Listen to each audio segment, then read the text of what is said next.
폭행을 일으킨 내란 혐의로 지금 조사하고 있죠. 그 혐의를 두고 조사하고 있는 것으로 알고 있습니다. 네. 우리 장관님 최고의 법률가시잖아요. 형법상 내란죄 구성 요건이 뭡니까? 헌법보다는 형법에 형법. 87조에 네. 내란죄 구성 요건이 구성되어 있는 것으로 알고 있습니다.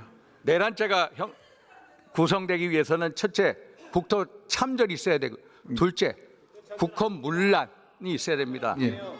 국토 참전 어떻게 생각하십니까? 이번에는 그 상황은 아니라고 생각합니다. 그럼 국헌 문란은 어떤 걸 국헌 문란이라고 얘기합니까? 형법 91조의 국헌문란에 대해서 정의가 되어 있습니다. 헌법과 법률의 절차에 의하지 않고 헌법과 예. 법률의 기능을 소멸시키는 거, 그게 국헌 문란 하나고요. 예. 또 하나는 헌법 기관을 강압에 의해서 전복시키고 권능 행사를 불가능하게 하는 게 두 번째입니다. 이거에 정확하게 맞습니까? 법 조문에 그렇게 되어 있습니다. 예를 들어서 그 당시 상황을 보면은 언론사, 방송사 다 군대가 안 갔고 국회와 선거관리위원회만 갔거든요. 그래서 이 법조문이 제대로 정확되는지 법무부에서는 검토를 안 하십니까?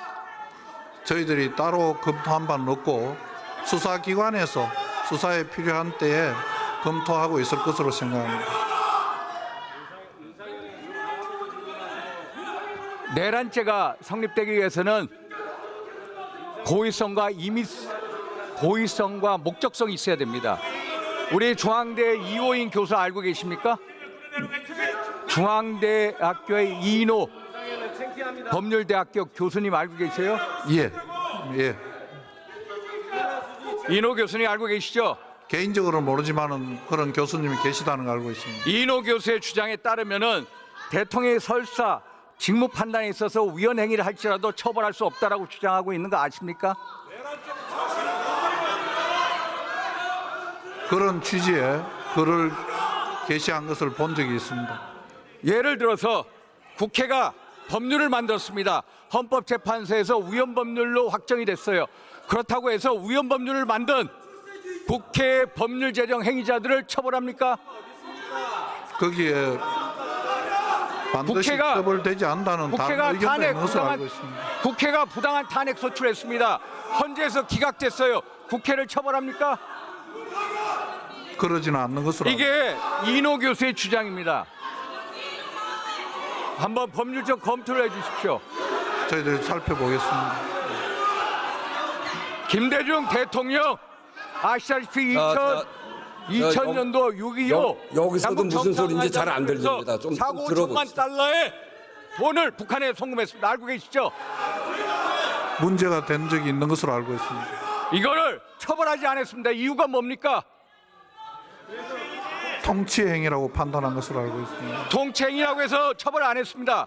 그러면 1997년 대법원 판례를 보면은 비상계엄은 고도의 정치행위, 통치행위로 보고 있습니다.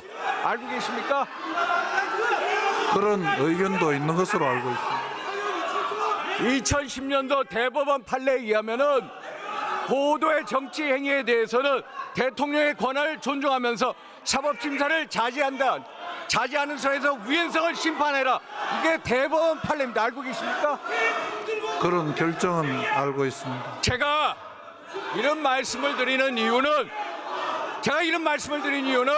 정치적인 판단하고 법률적인 판단은 다르다는 겁니다. 그래서 법무부가 법률적인 판단을 검토한 것을 제게 보내주십시오. 아셨습니까? 예. 다음 최상무 부총리 나와주십시오.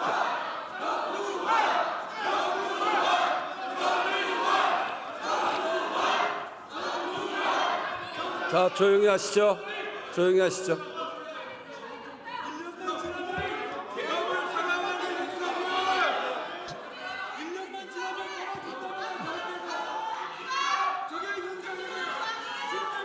제가 이런 말씀을 드린 이유는 윤상현 의원님. 법률적 검토에 대해서 법무부가 윤상현 의원님. 의견에 대해서 저에게 검토한 것을 가져와 달라는 말씀입니다. 윤상현 의원님. 대통령의 명예에 의해서 군대가 국회에 총을 들고 들어왔습니다. 예. 그거는 그거를 통치행위로 얘기한다는 것이 말이 됩니까? 같은 국회의원으로서. 아니 우리 의장님께서도 일단 대법원 판례 공부해 주십시오. 자, 조용히 하시죠. 조용히 하시죠.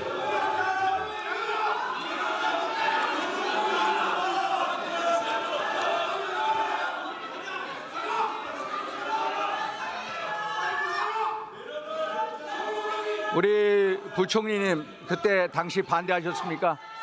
잘 안 들려서 죄송합니다. 반대하셨습니까? 네, 답변 드리기 전에 우선 지금 같은